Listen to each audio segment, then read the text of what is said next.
Sunderland, fair play, man. Fair play.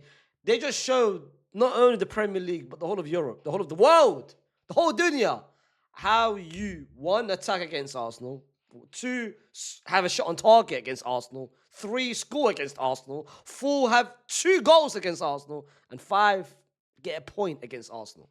That was one of the most entertaining games that we've had, especially the second half. The second half was just pure entertainment, pure drama, comebacks, exceptional goals, just everything about it. That was prime time Barclays, and I can't lie, Sunderland, a team which I had going down start of the season. I had them just getting relegated, but you know what? I can put my hands up and say, you know what? I was completely wrong.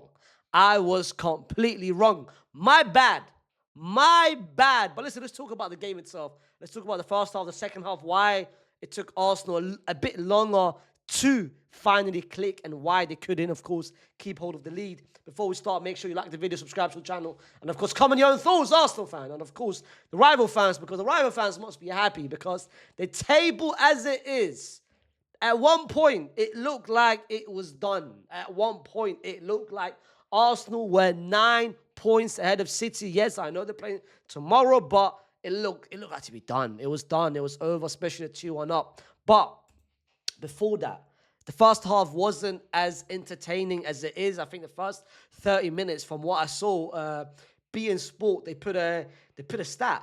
You know, the first 30 minutes before Bollard scored the first goal, the 35-minute, apologies, that was only 15 minutes of actual football. The ball was in play for 15 minutes. Yes, we had 2 big injuries for Timber and Moreno, and there was a couple of throw-ins, there was a couple of fouls and everything. But the first 35 minutes, it was just bad to watch. Like, the quality was so bad. Arsenal, you could tell that the fans got involved massively, and you can tell that Arsenal kind of, I wouldn't say mentally was a bit drowned, but I felt like the fans really got involved and Arsenal felt it. The first 35 minutes, Arsenal felt it. Like, I felt like Sunderland played Arsenal's game against them. It felt like Arsenal against Arsenal. The first 35 minutes, the long throw-ins, the set pieces, trying the second balls, winning every bit of second ball. And of course, the goal itself, I felt like Declan Rice should have done better in terms of the man marking. Gabriel was a bit too late to react. But the finish by Ballard, you can't take anything away from it. That was an exceptional finish from a centre-back as well, former Arsenal graduate. What a great finish. And that was, at that point, first shot on target, first goal in over 8 games. So you kind of looked at it and I'm like, rah. Like, it felt like a celebration. It felt like, my brother, we just witnessed history. Because in 8 games, no team could score against him. And we finally got a goal. And what a goal, what a great goal it was. But Arsenal had a moment before the first half. Arsenal had a great moment with Saka laying the ball right there in front of Saliba. Saliba inside the box should be doing better. On target at least, my brother. On target, barely. Rose and missed a massive chance, but that was the only chance which they had. The first half, there was no half chances, no clear-cut chance. That was the only chance which they had, and it was a massive chance. Because the first half, I felt like Arsenal were playing second best in everything. The second balls, they were barely winning it. I felt like Eze was a bit isolated. Saka was on the right-hand side, barely got the ball. Moreno was dropping deep, but it didn't work to perfection because I saw him a lot. Zubimendi was complaining. I was saying, bro, running behind. Why are you dropping deep? And Arteta had a chat with him as well at the touchline. And I think just everything in the first half wasn't Arsenal, wasn't what we've seen from Arsenal throughout the season. But then the second half started, and we got to see Arsenal. We got to see exactly what Arsenal's all about. The press in the final third, winning the ball quickly, and it started literally about, they had 2 chances, one for Eze, one for Saka, and you felt it. You felt a goal was coming. You knew a goal was coming. And then boom, 9 minutes after, the goal was coming with an exceptional press from Declan Rice. Declan Rice in the second, I'll talk about player performances after the second half review, but Declan Rice, what a beautiful press just to win the ball back quickly, won the ball Eze to Moreno. Moreno with a great weight off the pass to Saka. I thought Saka would cut in onto his left, but we've seen it this season throughout most of last season where he's actually done very well. Like he initially, like a couple of years ago, the right was his weakness, but you could see now, like he's not shy, he's not concerned when he has to shoot on his right. It was a great finish. The goalkeeper, you can argue, could have done a little bit better, but I'm not taking anything away from the finish. The finish was amazing. 1-1 Arsenal. And you knew from there the second goal was coming. You knew from there the second goal was coming. You had a chance to hit the bar from Zubimendi. You had another Eze chance. You had another Saka, the curler, and you knew the goal was coming. You knew Trossard had a great first 25 minutes, couple passes he found in between to Calafiori, and he was playing great on the left-hand side.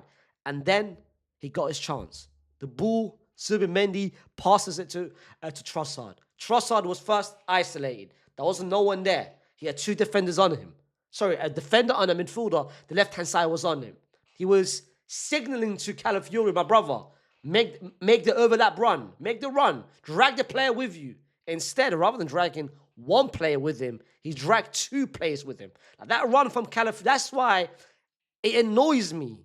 It really annoys me, and it's one of my biggest footballing icks that I don't like when I don't see more fullbacks doing it. Like, it pisses me off with Real Madrid, because Ferland Mendy never does it. And that's why Vinny, you look at Vinny and sometimes you get annoyed from the outside looking in, oh, why is Vinny doing all of that? Why is he not going past them? Because it's hard when you've got three players on you. But when the fullback just does one run, all he has to do is make one run. One decoy, that's it. Sometimes, most of the time, the ball don't even get to you. All you have to do is make one run. And it opens up the whole game for your winger, for the person that you need to have the ball. And Trossard, he was signaling Calafiori make the run. Rather than taking one person, he took two players with him. And Trossard, the moment the second person went with, because he was expecting the cutback, the moment the second person went, and the moment Trossard laid it off, ready to shoot, I was like, rah, I'm about to see a screamer.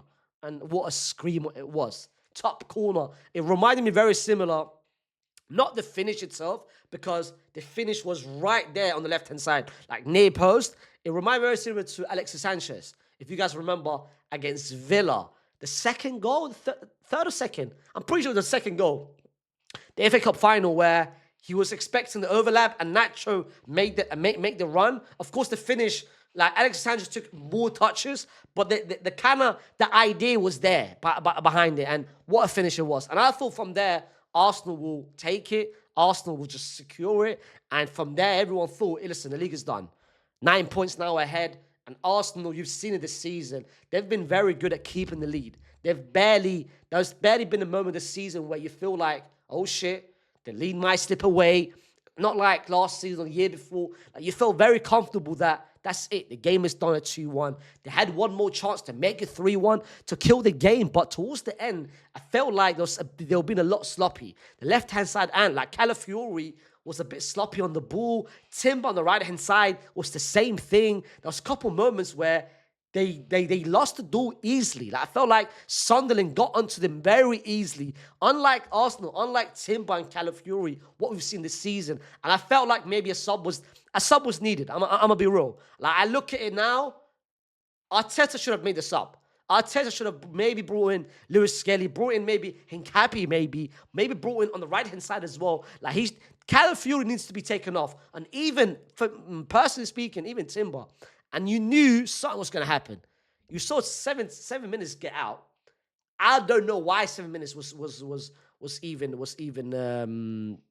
given.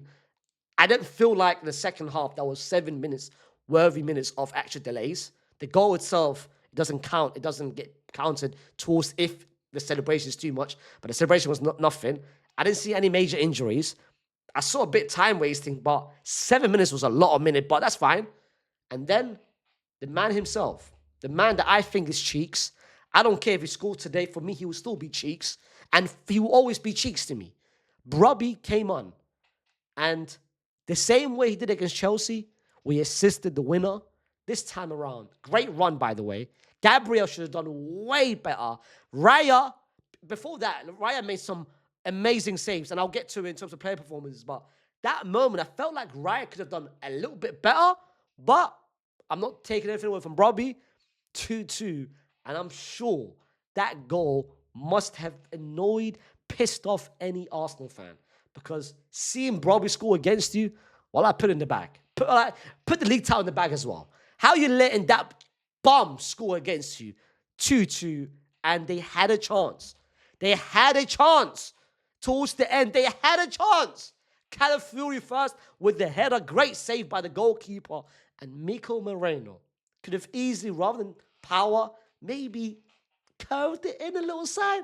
But Ballard with a beautiful block, like crucial block, and it was 2-2. The game was done.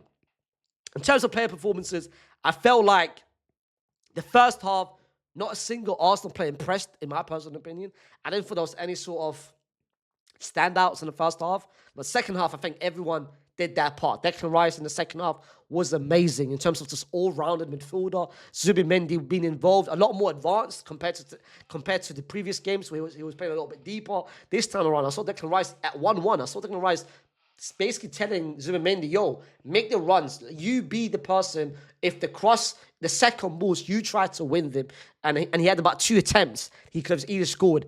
But Eze, I felt like, I don't think Eze was lively. I think he had his moments, which as he usually does on the right-hand side in the first half, where he went past 2 players, but it didn't feel like he was impacting the game much. Trossard had a beautiful second half. I think second half, he was cooking Hume, or whatever his name is. Moreno, nah, I wasn't impressed. Saka, second half, got a lot more involved. Defensively, this is the first game that I look at Arsenal defensively, and I'm thinking you could have done way better. Like, you could have defensive howlers, defensive, maybe lack of concentration from Gabriel, from Raya. Raya, of course, beautiful double save. A couple times he made some crucial double saves, but the reason why the rating, I'm guessing, is 5.3.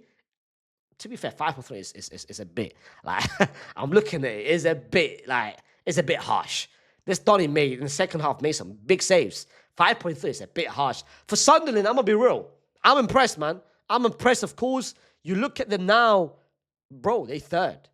Like, they, of course, no one expected it. I personally expected it. I think everyone had them maybe mid-table, but for them to be third, that is mad. That is massive. Like, you could see the impact of having the crowd where, like, before the start of the game, like, you could see the crowd getting involved massively. And I know it's a bit cliche, when people say, oh, the 12th man. I can't lie, the 12th man works to perfection because the crowd got into it. And Arsenal, that is a massive, massive 2 points drop. Like, you look at it now, and you see, it might, like, of course, now it's early to say because they've got a healthy little gap, but maybe a month from now, or 2 months, or 3 months from now, we'll look at this result and say, was this the result? The same way you always look at the previous results of Aston Villa losing at home, or the December period where 2 years ago they bottled it. You look at now, is this going to be the game that's going to hurt you in the future, in March, come April, come May? Let's see. But for Arsenal, they could have done way better.